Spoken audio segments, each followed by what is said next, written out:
Hello दोस्तों, स्वागत है आपका स्लीपी क्लासेस में। मेंस की प्रिपरेशन बहुत ज़्यादा इंपॉर्टेंट एस्पेक्ट, सबसे ज़्यादा इंपॉर्टेंट एस्पेक्ट मैं कहूँगा आपकी रैंक डिसाइड करने के लिए, आपका लिस्ट में नाम आता है या नहीं ये डिसाइड करने के लिए रहती है।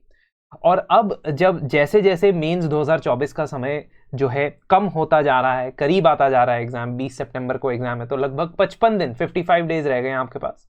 तो मैं अगले 50 दिनों के लिए कुछ चीज़ें आपको बताना चाहूँगा जो आप मिस नहीं करेंगे और करनी भी नहीं चाहिए। मेरा जो पास्ट एक्सपीरियंसेस मेंस एग्जाम के लिए रहे हैं और उनको देने के बाद जो मैं चेंजेस कर पाया, उनसे कुछ हद तक सक्सेस भी प्राप्त कर पाया। और ये जो सीख मैंने ली है, लर्निंग्स, ये मैं आज से शेयर करूंगा आपसे। Unexamined life is not worth living, ऐसा सोक्रेटिस ने कहा था। ग्रीक फिलोसोफर थे सोक्रेटिस। लेकिन एक अनएग्जामिन्ड यूपीएससी मेंस प्रिपरेशन भी उसी प्रकार से है, परस्यू करने लायक नहीं है। क्योंकि यदि आप एक डायरेक्शन पकड़ के चल रहे हैं, पढ़ रहे हैं, और after a period of time आप रीअसेस नहीं करते हो कि आप इस वक्त किस स्टेज पे हो, then that preparation can go in a different direction. इसलिए 7 हफ्ते का टाइम लगभग रह गया है। मैं इसको 7 वीक्स बोलूंगा बिकॉज 4-5 डेज जो है वो हम बफर ले लेते हैं। Time to reassess your preparedness and let's see by this time what should be done. Almost 13 weeks आपको मिले थे, 13-14 वीक्स आपको मिले थे यूपीएससी मेंस की प्रिपरेशन करने के लिए, और अब लगभग आधा वक्त बचा है। इस समय में टाइम में आइडियली आपको यह सब कर लेना चाहिए था। आपको जीएस पेपर की प्रीवियस ईयर क्वेश्चंस की लिस्ट कहीं से भी मिलती है या हमारे वेबसाइट से theme wise previous year question की लिस्ट मिलती है, उसे अपने पास रखना, उसके बेसिस पे topics list banana, and apart from PYQ contemporary और करंट अफेयर्स के बेसिस पे। तो मान लीजिए मैं पॉलिटी गवर्नेंस की बात करूं, सो रफली you should have 80 to 100 topics that will cover the entire polity and governance. इसकी लिस्ट होनी चाहिए। अब ये जो टॉपिक्स हैं, इनमें से मैक्सिमम के ऊपर 1 पेजर नोट्स या 2 पेजर नोट्स बनाए जा सकते हैं। वो मैं लास्ट में आपको सैंपल भी दिखाने वाला हूं कि किस प्रकार से वो बनने चाहिए, कितने क्रिस्प वो होने चाहिए, उसमें कोई डिटेलिंग की जरूरत नहीं है। लो हैंगिंग फ्रूट टाइप के टॉपिक्स जो होते हैं, ये भी मैं डिस्कस करूंगा कि अगले 50 दिन में आप इन पे फोकस कर सकते हैं, लेकिन अभी तक आपने इन्हें आइडेंटिफाई कर लेना चाहिए। आपने कम से कम 2 एसए के टेस्ट लिख लेने चाहिए अभी तक। आपने कम से कम 4 जीएस के टेस्ट लिख लेने चाहिए। एक आइडियल पाथ, एक आइडियल सिनेरियो बता रहा हूं। और आपने अपने ऑप्शनल सब्जेक्ट का भी कंसिडरेबल सिलेबस जो है, कम से कम पेपर 1, जो 2 पेपर होते हैं उसमें से एक पेपर कंप्लीट कर लिया है या कंप्लीशन के पास है, क्योंकि आधा वक्त गुजर चुका है। और उसके भी आपने सेक्शनल टेस्ट दे दिए होने चाहिए आइडियली। यदि आप ये 5 पॉइंट करते हैं तो आप एक आइडियल बॉय ये बनते हैं, एक आइडियल व्यक्ति, बच्चा, लड़का जिसे ये काम करना चाहिए। एंड लड़की के लिए भी सिमिलर चीजें जो है एप्लीकेबल है। लेकिन सब कोई ये आइडियल बॉय नहीं है। आइडियल बॉय इज और ideal girl is a myth, ठीक है। ये चार्ट में अच्छा लगता है, लेकिन असली रियलिटी में काफी चांसेस है कि आपने इनमें से 5 में से एक भी टिक नहीं किया है, या आपने ये सब कर लिया है, ठीक है। एक बार कमेंट्स में मुझे बता भी सकते हो that out of the 5 things that I mentioned here, how much have you done, कितना कुछ किया है। 0 भी किया है तो भी आगे सुनते रहो, क्योंकि कुछ चीजें मैं काम की बताने वाला हूं। सबसे पहले तो अगले 50 दिन में ये 6 पॉइंट्स का ध्यान रखना है। क्या 6 पॉइंट्स का ध्यान रखना है? जीएस 1, 2, 3, 4 सभी के कॉन्टेक्स्ट से, सभी के कंटेक्स्ट में बात करूंगा। गवर्नेंस जो जनरल स्टडीज 2 का पार्ट है और 80 से 90 नंबर का हर साल पूछा जाता है। इसके जो सिलेबस के टॉपिक्स है ना, वो सिलेबस के टॉपिक्स के हर एक टॉपिक के 2 पेज के नोट्स आपके पास होने चाहिए। ये मेहनत का काम है, करना है। चाहे कहीं से कोचिंग भी लेते हो, चाहे कहीं से आपको नोट्स बने बनाए भी मिल गए हैं, तो भी ये करना है। All topics of Indian society and social justice, Indian society जिसको आप सोशल इश्यूज कहते हो, ठीक है। ये तकरीबन 75 नंबर का आता है। हर साल 6 क्वेश्चन आते हैं, 3 क्वेश्चन 15 नंबर के 45 एंड 30 मार्क्स के 10 नंबर के क्वेश्चन दैट इज 30, तो टोटल हो गया 75। यदि गवर्नेंस के अंदर भी वाले सोशल जस्टिस की मैं बात करूं तो 20 नंबर का वो भी आ जाता है। सोशल जस्टिस या इंडियन सोसाइटी के जितने भी टॉपिक्स हैं उनके भी 2 पेजर नोट्स आपके पास होने चाहिए. That includes globalisation, secularism, regionalism, communalism, urbanisation and topics like that. Third, internal security. ये मैं वो चीजें बता रहा हूं जिसमें थोड़ा सा एफर्ट करने से, थोड़ा सा टारगेटेड एफर्ट करने से अच्छे रिटर्न्स मिलते हैं, ये गारंटी है. इंटरनल सिक्योरिटी के 50 नंबर आते हैं GS3 में. 4 क्वेश्चन आते हैं, 2 15 नंबर के और 2 10 नंबर के. अभी तक तो ये पैटर्न चल रहा है और इसी हिसाब से तैयारी करो. एग्जाम में सरप्राइज होने के लिए भी तैयार रहो, लेकिन तैयारी इसी हिसाब से करो. तो 50 नंबर का अगर ये आ रहा है और इसमें सेलेक्टेड टॉपिक्स है, money laundering, social media, terrorism, border security, ये सारे टॉपिक्स के भी 2 पेजर नोट्स तैयार करो. मैं आपको एक सैंपल भी दूंगा ये 2 पेजर नोट्स होता क्या चीज है. Ethics, general studies 4. General studies 4 के जितने थ्योरी के टॉपिक्स है और सब टॉपिक्स है, वो जो भी पढ़ रहे हो आप, चाहे बुक से पढ़ रहे हो, कोचिंग इंस्टीट्यूट से पढ़ रहे हो, आप उसके एग्जाम्पल्स खुद जनरेट करके लिखने की कोशिश करोगे. क्योंकि अगर एक ही बुक से, एक ही टेम्पलेट से सब लोग लिख रहे हैं, और इस बार तो एथिक्स में नंबर कटेंगे, पक्की बात है. एथिक्स में ज्यादा नंबर नहीं मिलने वाले हैं ज्यादातर लोगों को, क्योंकि एथिक्स का माहौल खराब हो रखा है ना. कुछ लोग तो कह रहे हैं एथिक्स का सब्जेक्ट होता ही क्यों है जब सिविल सर्वेंट सच में एथिक्स फॉलो नहीं कर रहे हैं. That's a different thing. But ethics के अंदर एग्जाम्पल्स प्रॉपरली तैयार करके रखने, ये बहुत ज्यादा जरूरी है. ये आप वहां जाके नहीं सोच पाओगे, ये मैं गारंटी दे रहा हूं. 100 नंबर यहां से पक्के हो सकते हैं. 100 क्यों बोला मैंने? क्योंकि 3 तो कोट्स आते हैं, कोटेशंस, और quotes can go anywhere. Quotes वाला जो क्वेश्चन है, कोटेशंस वाला जो सवाल है, वो कहीं भी जा सकता है ना. किसी भी प्रकार का कोट पूछ सकता है और उसके अंदर आपको वहां अडेप्टेबिलिटी दिखानी पड़ेगी. 5वां, मेजर डिजास्टर्स. जितने भी डिजास्टर्स है 12, 13, 14 जितने भी, उनके 2 पेजर नोट्स तैयार होने चाहिए, including the NDMA guidelines on how to deal with that disaster, data, recent occurrences and examples of case studies where they have been met properly. For example, अगर साइक्लोन की बात करो तो उड़ीसा के अंदर जिस प्रकार से हमने सुपर साइक्लोन 1999 में देखा था, जिसमें हजारों लोगों की मृत्यु हुई थी, उसके बाद हमने साइक्लोन फाइलिन देखा जिसमें सिर्फ 20 कैजुअलिटीज हुई. सिर्फ नहीं बोलना चाहिए, गलत होगा, लेकिन कंपैरेटिवली कम. तो ये इस प्रकार के सभी डिजास्टर के आपको 2 पेजर के नोट्स तैयार करने चाहिए. अगले 50 दिन में प्रायोरिटी ये रखो कि अगले 20-25 दिन में ये कर दोगे. आई एम टेलिंग यू, ये रिवॉर्डिंग है, rather than looking for some other abstract things. This is going to be rewarding, क्योंकि मैं सीधा मार्क्स में ट्रांसलेट होते हुए देख सकता हूं. ऑल वल्नरेबल सेक्शंस जो है सोसाइटी के, women, children, schedule caste, schedule tribe, OBC, person with disability, PVTG, transgender, in vulnerable sections के भी 2 पेजर नोट्स आपके पास तैयार होने चाहिए. अब ये 2 पेजर नोट्स का मैं सैंपल दिखाऊंगा. Please have patience, stay with me, है ना. मैं कुछ चीजें बता रहा हूं तो ध्यान से सुन लो. अब ये governance, social justice, internal security, ethics की थ्योरी, ऑल मेजर डिजास्टर्स और ऑल वल्नरेबल सेक्शंस को जब आप तैयार करोगे तो आप ये पाओगे कि 30-40% ऑफ द GS 1, 2, 3, 4 आपने अच्छे से कवर करके अपने कंट्रोल में लाया है. क्यों? क्योंकि अगर मैं बात करूं इकोनॉमी की, क्योंकि अगर मैं बात करूं पॉलिटी वाले सेक्शन की, क्योंकि अगर मैं बात करूं ज्योग्राफी की और हिस्ट्री की, हमें नहीं पता है कि किस प्रकार का सवाल पूछा जाएगा. पैटर्न्स बनाना मुश्किल है, लेकिन यहां पे जो है स्कोप आप तैयार कर सकते हो अपने लिए और उसी स्कोप के अंदर अच्छे से काम कर सकते हो डेडिकेटेड तरीके से. Now second thing that I want to tell you is there are some themes और some topics which develop intersectionality between different GS subjects. 10 topic मैं आपको ऐसे बताने वाला हूं जो general studies 1, 2, 3, 4 across the board इस्तेमाल किए जा सकते हैं. और जब आप उन्हें पढ़ते हो तो इसी पर्सपेक्टिव से पढ़ना कि मैं इसको GS 1, 2, 3, 4 कहीं पे भी इस्तेमाल कर सकता हूं. पहला टॉपिक है वाटर. वाटर एक रिसोर्स भी है, इसलिए ज्योग्राफी में रिसोर्सेज के अंदर आ सकता है. वाटर एक मोड ऑफ ट्रांसपोर्ट भी है, इसलिए वो जनरल स्टडीज 3 और जनरल स्टडीज 1 इंफ्रास्ट्रक्चर में आ सकता है. वाटर एक इरिगेशन का इनपुट भी है, इसलिए वो GS 3 के अंदर एग्रीकल्चर में पूछा जा सकता है.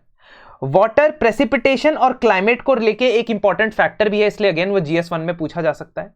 वाटर एक geophysical phenomena, flood, tsunami, hurricane का कारण भी है, इसलिए वो जनरल स्टडीज 3 डिजास्टर मैनेजमेंट में, एनवायरमेंट इकोलॉजी में वाटर पोल्यूशन के तौर पे किसी भी प्रकार से आपसे पूछा जा सकता है.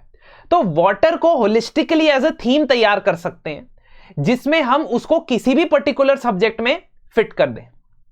सेकंड, ये जितने भी मैं थीम्स बता रहा हूं उसके 3 से 4 पेज के नोट्स आपके पास तैयार होने चाहिए आइडियली, और ये सबके लिए करना है, चाहे आपके पास नोट्स पड़े भी हुए तो भी करना है, क्योंकि लिखने की आदत डालनी है। जो आप ये नोट्स बनाओगे, ये 150 पेज 180 पेज के नोट्स बनाओगे, वही काम आएंगे। आप ये देखते हो, आप जस्ट इमेजिन, रिवर्स इंजीनियर करो, आप एक टॉपर हो, आपसे कोई, आप ऐसा सोचो कि मैं 10 रैंक लेके आ रहा हूं, 5 रैंक लेके आ रहा हूं, मेरे से नोट्स मांगेगा कोई, तो मेरे पास नोट्स भी तो होने चाहिए देने के लिए। बहुत सारे toppers, most of the toppers के नोट्स जो है मार्केट में बिकते हैं ना बाद में, लेकिन आप मार्केट में बेचने के कंटेक्स्ट से नहीं सोचो, आप ये सोचो, रिवर्स सोचो। They became topper because they made notes. उन्होंने नोट्स बनाए, उसको अरेंज किया, उसको रिवीजन की तरह इस्तेमाल किया, इसीलिए वो टॉपर बन पाए। तो आप इस चीज को ध्यान में रख के अपने नोट्स भी प्रिपेयर करो, चाहे आप कहीं से भी पढ़ रहे हो, regardless. I am a big fan of making hand written notes yourself, despite the fact you might be reading from anywhere, कोई भी सोर्स हो आपका। एग्रीकल्चर, एग्रीकल्चर इकोनॉमी का सेक्टर भी है, एग्रीकल्चर एम्प्लॉयमेंट का जनरेटर भी है, एग्रीकल्चर में टेक्नोलॉजी का इनपुट्स भी बहुत सारे, ढेर सारे हो सकते हैं।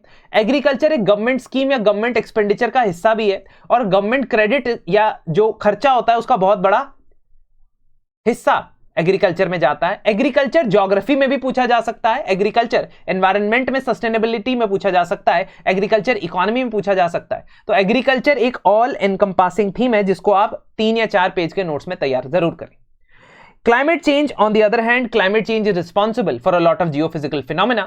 Climate change is part of your sustainable development goals. Climate change can influence energy security, and that is something जो इस बार के इकोनॉमिक सर्वे ने 2 चैप्टर्स में डील किया है। बिल्कुल अच्छे से उसको तैयार करना है, चाहे इकोनॉमिक सर्वे पे सवाल नहीं आता है, आप लोगों ने उसको एज अ टूल इस्तेमाल करना है अपने मेंस के आंसर में।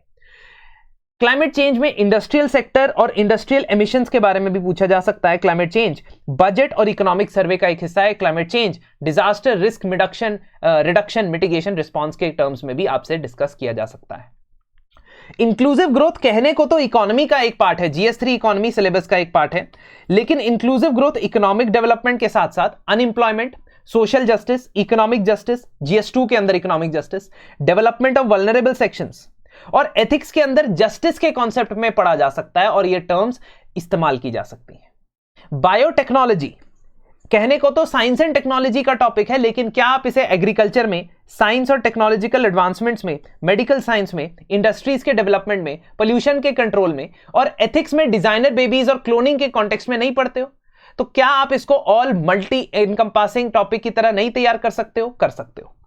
विमेन एम्पावरमेंट या women related issues is the broadest thing that you can study, because it will help you in the essay, it will help you in social issues of GS1, it will help you in social justice of GS2, it will help you in topics like feminization of poverty, labor force participation rates, digitization and digital divide in the country. Everything can be revolved around the women in the society.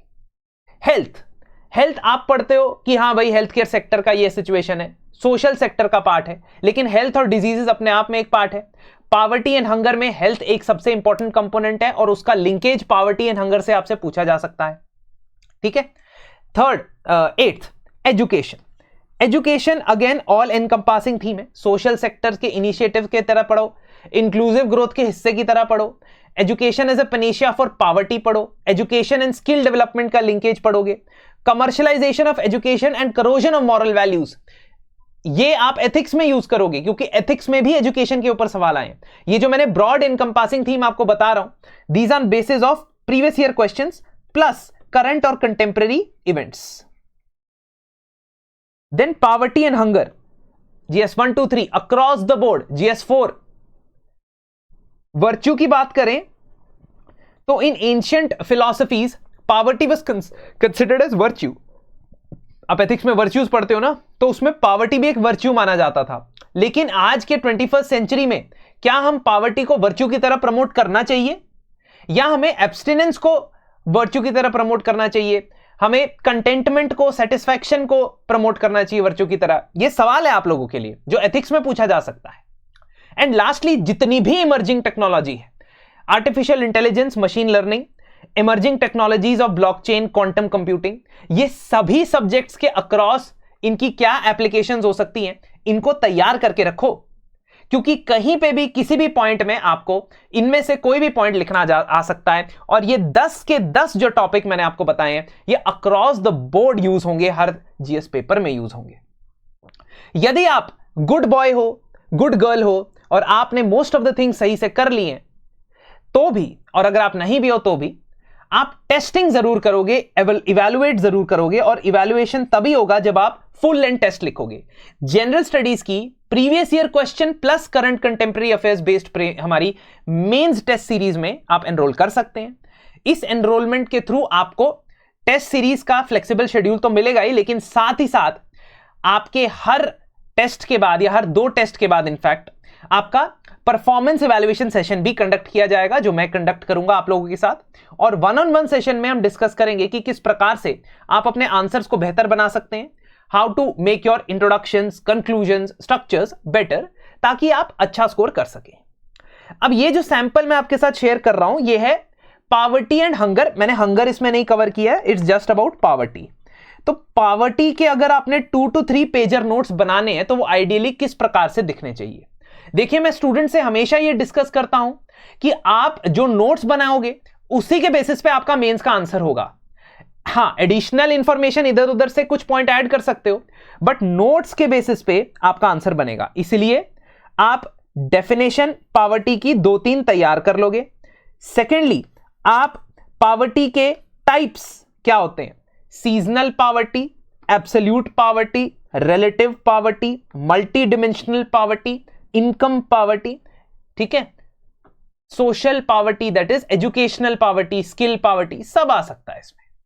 Then you will always plan your diagrams beforehand. आप plan करके चलो कि लोग vicious circle of poverty दिखाते हैं, आप vicious web दिखा सकते हो। वेब मतलब जिसमें बहुत सारे इंटरकनेक्शंस होते हैं। सर्कल या साइकिल में तो simple to and fro motion होता है ना, लेकिन अगर आप वेब दिखाते हो तो वेब के अंदर आप मल्टीपल रिलेशंस दिखा सकते हो। जैसे अगर मैं बात करता हूं causes and effects of poverty की, तो दोनों एक दूसरे को रीइंफोर्स करते हैं और इफेक्ट्स और consequences may be beyond what are the causes. तो पॉवर्टी के causes population, social inequality, poor education, poor health, geography, ये सब हो सकते हैं और यही सब पॉवर्टी के कॉन्सिक्वेंस भी हो सकते हैं। ऑल्सो आप डेटा तैयार करोगे कम से कम 7-8 पॉइंट रिलेटेड टू पॉवर्टी, जिसको आप समय समय पर इंट्रोडक्शन, बॉडी, कंक्लूजन में यूज कर सकते हो। इसी डेटा के नीचे एक और चीज आप ऐड कर सकते हो, इंडिया की rank in multiple poverty indexes या ह्यूमन डेवलपमेंट इंडेक्सेस। थर्डली, आप गवर्नमेंट स्कीम्स और इनिशिएटिव्स जरूर लिखोगे। किसी भी पर्टिकुलर सब टॉपिक पे बात कर रहे हो, वो 10 में से किसी भी पर्टिकुलर सब टॉपिक पे बात कर रहे हो, ये मेहनत का काम है, लेकिन ये करोगे तो आई एम गारंटिंग यू कि 70% of your mains papers will be sorted. फिर आप इश्यूज और चैलेंजेस क्या आ रहे हैं पॉवर्टी को टैकल करने में, या ये जो स्कीम्स तुमने लगाई है इसमें क्या इश्यूज आ रहे हैं, ये बार बार पूछा जाता है अलग अलग तरीके से। कम एम्फेसिस स्किल डेवलपमेंट पे, top down approach in planning होता है, लो फाइनेंशियल असिस्टेंस या एलोकेशन होता है। मनरेगा की एलोकेशन कम हुई है कुछ सालों में पहले, ये देखा गया है। Government centric approach, people centric approach नहीं है, गवर्नमेंट सेंट्रिक अप्रोच है कि ब्यूरोक्रेसी का बहुत बड़ा रोल है लेकिन जनता का रोल कम। No impact assessment, lack of monitoring and evaluation, weak social audit mechanisms. Small, बिल्कुल स्मॉल फ्रेज वाले पॉइंट्स, कोई सेंटेंस नहीं, यही आपके नोट्स हैं। सिमिलरली, जब again vicious cycle of poverty मैंने यहां पे भी दर्शाया है, ये आप देख सकते हो, ठीक है। आप टेलीग्राम हमारे चैनल पे जाओगे, वहां पे ये पीडीएफ में अपलोड कर दूंगा। तो just to have an idea कि किस प्रकार से आपके पास नोट्स में रेडीमेड डायग्राम्स होने चाहिए। डायग्राम नंबर 2 इज विशियस, और ये डायग्राम आप खुद बनाओगे तभी आप रेप्लिकेट कर पाओगे। I am again warning you कि अगर आप कहीं से नोट्स कलेक्ट कर लेते हो टॉपर के और उसको पढ़ के जाते हो, एग्जाम के अंदर वो रेप्लिकेट नहीं होता है, खुद से लिखोगे तो रेप्लिकेट होता है। ये सिंपलर वर्जन में डिस्कस कर देता हूं। पॉवर्टी बोले तो पॉवर्टी का जो साइकिल है वो कहीं से भी स्टार्ट कर लो, एंड में जाके वो घूम घूम के वही चीज आती है। लो प्रोडक्टिविटी से लो फूड अवेलेबिलिटी होती है, लो फूड अवेलेबिलिटी से माल न्यूट्रिशन होता है, माल नरिश्ड होने की वजह से तुम स्कूल नहीं जा पाते हो क्योंकि हेल्थ कंसर्न्स होते हैं और पूर एजुकेशन मिलती है। हाई बर्थ रेट होता है क्योंकि एजुकेटेड नहीं होते हो। अनएम्प्लॉयड होते हो क्योंकि जितने लोग हैं इतने जॉब्स नहीं है। जॉब्स नहीं होने की वजह से इनइक्वालिटी ऑफ वेल्थ है, जिससे low income, low saving investment, low technological upgradation, because सारा काम जो है नॉन टेक्नोलॉजिकल तरीके से चल जाता है और प्रोडक्टिविटी कम रहती। सो दीज 7 और 8 things which are linking, you must create diagrams पहले से। एंड लास्टली आपके आंसर्स के वे फॉरवर्ड तैयार होने चाहिए, ठीक है। सो पॉवर्टी की यदि मैं बात करूं तो पॉवर्टी में आप लॉन्ग टर्म, शॉर्ट टर्म भी कर सकते हो डायमेंशनली, या आप जो है स्केल की बात कर सकते हो कि लोकल लेवल पे क्या कर सकते हो, स्टेट लेवल पे, नेशनल लेवल पे, मल्टीनेशनल लेवल पे क्या कर सकते हो।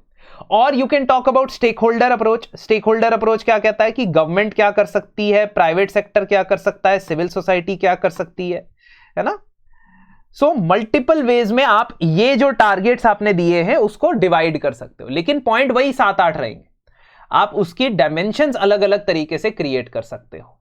When you play like this with your notes, in your notes, try to innovate by using the templates, that is when you are going to achieve some kind of confidence in writing the answers.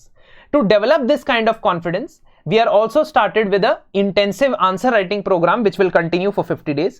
In this 100 questions will be discussed in total. 100 questions, 100 सवाल यहां पर discuss किए जाएंगे। Discuss कैसे होंगे? Live session के दौरान आपसे वो आंसर अटेम्प्ट करवाया जाएगा। फैकल्टी आपके सर पे बैठा होगा कि भाई अटेम्प्ट करो। उस अटेम्प्ट के बाद आपको डिस्कस किया जाएगा एट लेंथ कि इस आंसर को कैसे टैकल किया जा सकता था, एंड सिमिलर क्वेश्चंस किस प्रकार से टैकल किए जा सकते हैं। Also you will get the model answer and you can give your answer for evaluation. Evaluation detailed तरीके से आपको मिलेगी। साथ ही साथ आपका जब जनरल स्टडीज का टॉपिक खत्म होगा तो आप फैकल्टीज के साथ 1-on-1 सेशन या डाउट क्लियरिंग सेशंस भी कंडक्ट कर सकते हो, शेड्यूल कर सकते हो, जिसके अंदर आपको पूरे जनरल स्टडीज की स्ट्रेटजी डिस्कस करके बताई जाएगी। GS1, GS2, GS3, there is difference in how you tackle these subjects. तो इसी के साथ आज का सेशन में समाप्त करता हूं। होपफुली आपने कुछ टेक अवेज लिए होंगे, कुछ चीजें याद रखी होंगी, और अगर आप इसके PDF को डाउनलोड करना चाहते हैं तो टेलीग्राम ग्रुप से आप कर सकते हैं। धन्यवाद और जल्द मिलते हैं आपसे।